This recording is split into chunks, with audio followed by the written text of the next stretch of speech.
Hey everyone, this is Kip from Kit's Cars. I'm here to talk about steering feel and compare my McLaren 600 LT versus my 718 Spyder. Kind of a crazy comparison, but people judge steering harshly in reviews, and not everyone's really talking about the same thing. So I want to talk through a few things about steering feel to make sure we're all on the same page. To me, steering feel is three things. There's heft, accuracy, and feedback. Heft is how hard is the wheel to turn. It's what most people associate with steering feel, but it's actually least correlated with how enjoyable a sports car is. It's just how hard it is to turn the wheel. You can easily crank up the steering heft and feel like you have a sporty car, and it doesn't actually do anything for steering feel. Most of the steering heft adjustments simply are there to make the wheel feel harder to turn, which makes it totally pointless. The second thing that I think about is accuracy. How quickly does a car respond to the wheel being turned, and how consistently does it react? Accuracy is all about predictability, turning the wheel such that you turn into a corner and the car does exactly what you want it to do. And accuracy has a lot of different aspects to it. It is not only the steering hardware, but also the suspension and the dampers and the rest of the way the car reacts to driver input. Accuracy is something that is talked about a lot in modern car reviews, but people confuse accuracy with feedback. And the difficult thing there is that they're completely different things. Feedback is how much information actually comes through the wheel. Feedback can be good or it can be bad. Most people dislike steering kickback. So when you go into a corner and you turn the wheel and you hit a bump and you feel the wheel jerk out of your hands, most people hate that. So most power steering racks today are tuned to not allow steering kickback. But you do want to know when the front tires are slipping before the chassis reacts. And you can feel this in the steering wheel as you turn the wheel and the way the wheel loads up. So the wheel will get slightly harder to turn as you approach the limit of the tire's adhesion. And then as the car slips into understeer, you can feel the steering lighten up. And really good steering gives you so much information about what the tires are doing, what kind of grip surfaces there are, and how much of the tire's grip envelope you're using, that it really makes the steering feedback is really, to me, what makes a sports car enjoyable and for it to respond well. Now, you need actually all of these things to feel correctly for a sports car to be fun to drive, because if you have too much heft, it just takes away from the driving experience. It's no fun to wrestle around. And the reason that we all moved away from manual steering racks is that stickier tires and more aggressive steering geometry meant that manual racks just didn't work all that well, especially at parking lot speeds, even if they did work when we were moving. There's no reason not to have an accurate wheel, but it really depends on the stiffness of the suspension. There are very few luxury cars that truly have accurate steering because there's so much that goes on when you turn the wheel into a corner, body roll, and the wheels turning with soft bushings and the bushings deforming. With a sports car with relatively stiff suspension bushings, or better yet, no suspension bushings at all, you get much more instantaneous response. And then feedback is something that has fallen by the wayside with current power steering hardware. So a lot of the electric motor assisted power steering is terrible with feedback. But let's talk about why. History of power steering. So manual steering is a simple rack and pinion. There is a direct connection between the pinion gear and the steering column. And as you turn the steering wheel, it rotates the steering rack, which pushes the tie rods, which grabs the suspension uprights and turns them. It is simple. You get a ton of feedback, and it's obviously very accurate as long as the rest of the suspension is relatively isolated and well designed. But The problem with manual steering is that it's super hard to turn at parking lot speeds, especially as tires get stickier and suspensions get stiffer. It makes it harder and harder to turn the wheel. And because of that, there's a trade-off that manufacturers would make the steering ratio slow so that you could turn it at parking lot speeds. But when you're actually moving at speed, you don't want steering that is that slow. You want steering that's responsive, that you're not having to turn the wheel multiple times to get through corners. So the next phase of power steering was hydraulic power steering. And the first iterations of hydraulic power steering had terrible steering feel. It was designed such that the car was super easy to steer, and there was a lot of play in most of the early power steering systems. They're also really complex. Hydraulic steering requires a crank-driven pump that's a mechanical pump that pressurizes the power steering fluid on either side of a piston in the steering rack. When you turn the wheel, the sensors tell the power steering rack to apply pressure on the opposite side of the rack that you're turning from, and it makes it easier to turn the rack in that direction. Now, the great thing about hydraulic steering is that hydraulic steering has been around for so long that we've done a really good job of refining it. So some of the best power steering systems in the world right now are hydraulic power steering. And we've just tuned those racks to be great. The problems with hydraulic steering are really around complexity. They're very leak prone. They've got these hard fluid lines go throughout the engine bay. There's a lot of heat involved. And then hydraulic steering is very inefficient.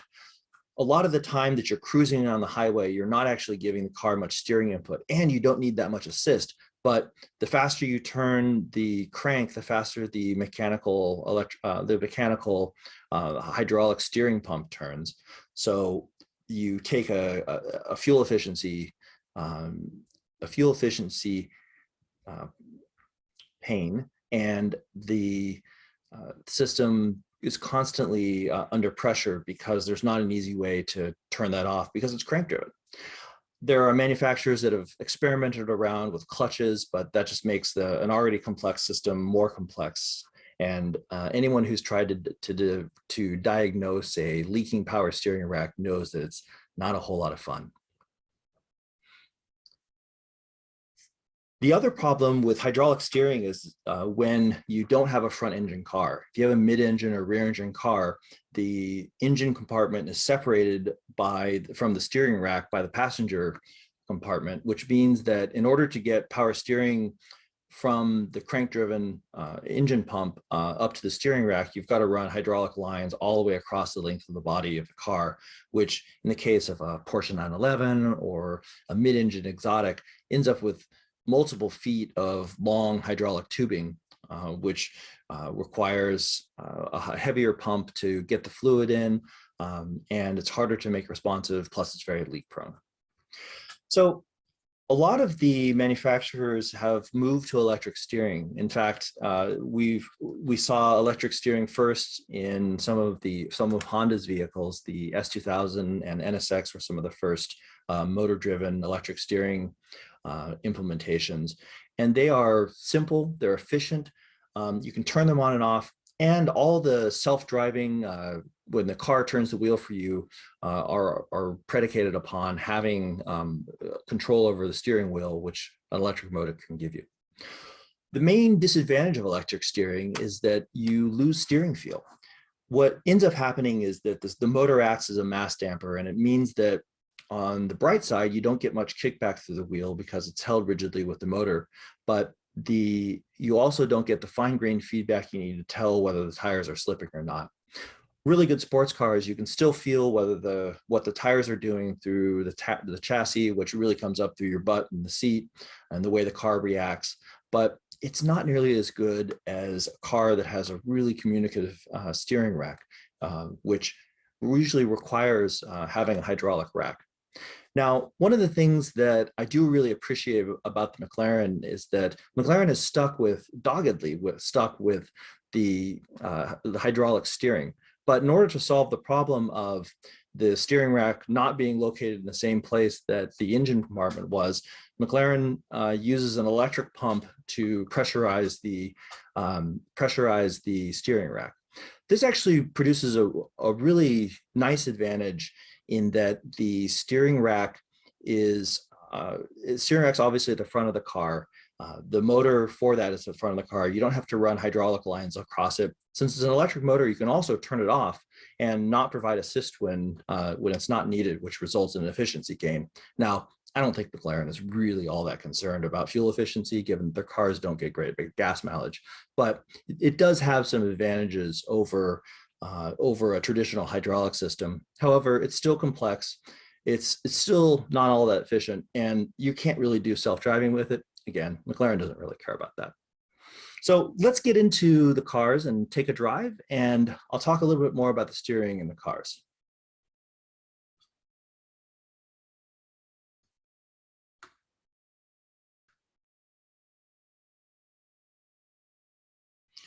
So you're probably thinking, what is this dummy doing? Comparing a nearly $300,000 McLaren 600 LT Spyder to a car that cost about a third of it, the Porsche 718 Spyder. Well, this comparison isn't as far-fetched as you might think. The McLaren has nearly 600 horsepower, but on a twisty road, I mean, really, how much of that horsepower are you really able to use without endangering yourself and everyone else around you? And if you think about the use case of bombing up and down a twisty road for fun, then the comparison is actually much closer than you might guess from behind the wheel. Now, I picked both of these cars because I believe that they represent the best of their representative steering rack. So the 600 LT has electro-hydraulic power steering, and it's one of the best racks on the market today, bar none. It's got really good steering. It's quick. It's got a perfect level of effort, and there's so much information that comes to the wheel. It's really a pleasure to drive. And the 718 Spyder, it's probably the best electric power steering I've ever driven. No, it doesn't have as much feedback as the 600 LT, but there's less kickback. It's a really accurate rack. It's a fast rack, and it feels really good. The car is so nimble and so small, and it's really fun to drive. And you know, the funny thing is these cars don't differ that much in weight, but the 718 Spyder, as Porsche wants you to call it, is just a very tossable package and very usable package with a ton of grip. I actually find it just as much fun on a twisty road as I did the McLaren. And it's a little easier to drive. But these cars are more similar than they are different, aside from the obvious styling and pricing differences. But they're both mid-engine, they're both rear-wheel drive, they're both two-seaters, they're both right around 3,000 pounds, a little over. And they have much smaller front tires than rear, with the pure intention of having really great feeling steering. Now, the McLaren actually has tiny tires compared to the 718. The McLaren has 225s up front on 19-inch wheels with 20-inch wheels in the rear with 285 width tires. The 718 Spyder has 20-inch wheels front and rear with 245s up front and 295s in the rear. Slightly smaller rears than the GT3, but again, this is a mid-engine car, so it has less weight hanging out the back, and it's actually better balanced. The 718 Spyder does have a strut front suspension, and it does affect the steering feel quite a bit, because a strut suspension is always going to have more stiction and more friction as the strut moves through its range of travel than a proper multi-link. It's one of the reasons the GT3 in the 992 generation went to a multi-link front, which the McLaren already has. So let's jump in both cars and we'll take a drive and talk a little bit more about the differences in those. Okay, let's talk first about the 600 LT. This car is kind of a weird spot in McLaren's lineup. It is a little cooler looking, in my opinion, than the 570S. It's the hot version of the 570S, has a little bit more power, has a little more grip and stiffer suspension, and the main thing for me is that it looks better to me. The aero frippery that they've added to the 600 LT and the Spyder really make the car for me. It's a very aggressive looking car. Love the way it looks, but it's oftentimes overshadowed by the 720S. And the 720S, despite being a more comfortably tuned suspension, is also faster around a track and faster in a straight line, and doesn't cost a whole lot more than a 600 a highly optioned 600 LT. So the 600 LT has comparatively less demand and more depreciation associated with it. I got a significant discount on mine when I bought it too. And it initially sounds like it was tuned for a circuit, but in fact, Mclaren actually tuned the car to be fun on a back road. It gave it relatively narrow tires, really great steering feel, and it really is a lot of fun to throw around a country road. It is all the power you could possibly want with 592 horsepower and a 3,000 pound curb weight. And it feels just great on a twisty road. The car has very little inertia up front, turns in really quickly, and takes a set very quickly, and is super easy to toss around and to turn. The steering is some of the most alive you can feel in a modern car today, and I do think the steering rack itself, in its isolation, is better than the 718 Spyders. It's got a ton more feedback. You can tell exactly what the car is doing from a grip perspective, and if there's something slippery in the corner, if the surface changes, you can instantly tell rather than waiting for the chassis to react to the wheels starting to slip. So it feels really good.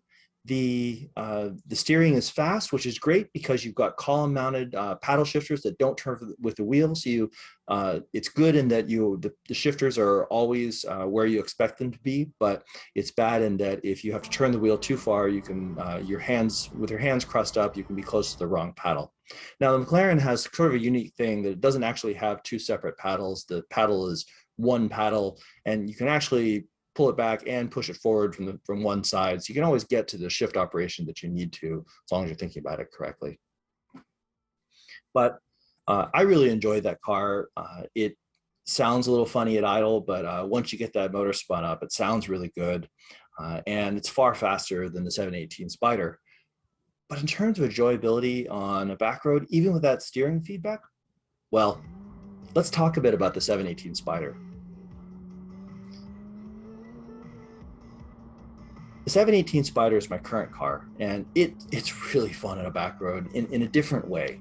The McLaren felt like you didn't want to throw it around too much. The McLaren doesn't have a limited slip differential, and it does a pretty good job of emulating one with the brakes, but it does feel a little bit like you're dragging the brakes when you're trying to accelerate out of a corner.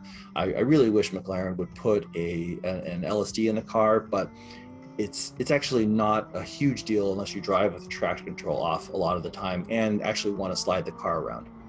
Now, the 718 Spyder, the most fun thing about it is actually sliding it around. And it probably actually has as much or more grip in a corner than the McLaren. It certainly doesn't explode out of a corner like the McLaren can, but it does put down power better. You can get on the gas earlier because it has that mechanical LSD that you know is going to doggedly stick to the road no matter what you do until it breaks free. And then when it breaks free, it's really easy to gather up. The McLaren, with all of its power, it tends to, with the traction control off, it tends to spin the inside wheel, and it breaks loose, and it's not really as easy to slide around. The 718 Spyder's got really good steering for an electric rack, and unfortunately I do have to caveat for an electric rack because it doesn't have the feedback that McLaren does. You can always tell what the car is doing, but a lot of that information actually comes from the feeling of the chassis through the seat of the car, not as much through the wheel, because the electric steering does take some of the feedback out of it. The 718 Spyder does have better steering, even though the rack is almost identical to the 981 Boxer Spyder. The 981 Boxer Spyder I had, unfortunately, Porsche decided not to give it a full GT spec suspension. So it really had a modified version of the Boxster suspension that you could order as the X73 package that was slightly lower and stiffer springs. The Boxster Spyder had different spring rates than the regular Boxster, but it still had enough rubber in the suspension where the steering feel could be compromised, especially on bumpy roads. And the 981 Spyder also didn't have quite enough travel to take on bumpy roads, so it would skip around a little bit more. The 718 Spyder has done away with all that. It uses a GT3 based front suspension, which is great. It's got tons of travel. And yes, there's those people that have broken the strut tower caps over bumps, but um, it's rare. I've never had a problem with my 981 or 718 based cars, and I suspect that a lot of those are exacerbated by track curbs. But let me know. I'd love to hear from you in the comments if you've had more issues with that. But back to the 718 Spyder, Porsche truly makes some of the best electric power steering systems out there.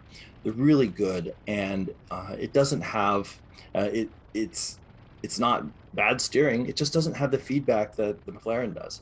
And depending on what you want to do, whether you really care about having super precise, lots of feedback steering, or sliding the car around a little bit, you might enjoy one of the other cars. I mean, I think that on most days I would give the nod to the McLaren on a twisty road, but on those days where I'm feeling a little bit raucous, the 718 is a lot of fun to throw around, and both cars are incredible on a twisty road. The McLaren, sure, when the road straightens out or if the road has enough room to use the power, the McLaren is very, very exciting to drive when you can mash the gas and use all of its 592 horsepower. But it's also 200, almost 200,000 more than the 718. 718 is a great looking car. It's a lot of fun, and it's built really reliably, something that most people can't say long term about McLarens. So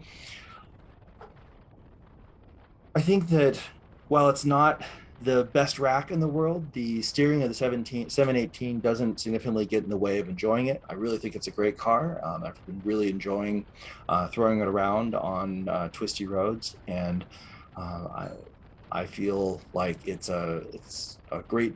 I hate to call it a bargain. It's not really a bargain. It's not a cheap car at all, but it is really fun to drive, and it is going to put a smile on your face. Uh, but the 600 LT does have better steering. So with that, see you next time.